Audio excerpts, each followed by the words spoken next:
আমি আপনাদের পাশে আছি।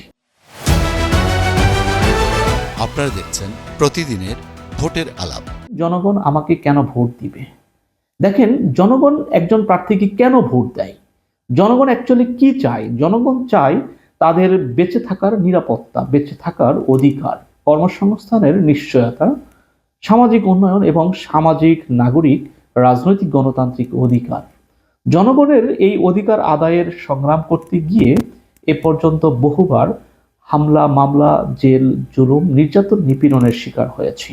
আপনাদের নিশ্চয় মনে আছে, কিছুদিন পূর্বেও বাংলাদেশের সরকারি চাকরি ব্যবস্থায় 56% কোটা ছিল।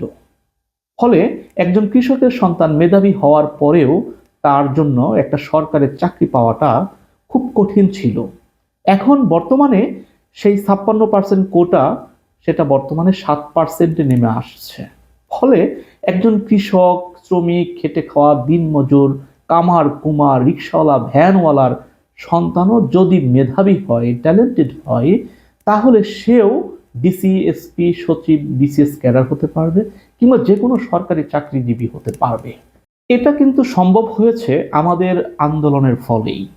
2018 সালের কোটা সংস্কার আন্দোলন এবং তার ধারাবাহিকতায় 2024 সালের জুলাই আগস্ট গণ অভ্যুত্থানের ফলেই কিন্তু এই সরকারি চাকরিতে 56% কোটা থেকে 7%-এ নামিয়ে আনা সম্ভব হয়েছে। সুতরাং এটা কিন্তু আমাদের অধিকার আদায়ের যে আন্দোলন, সংগ্রাম, তারই কিন্তু এটা ফল।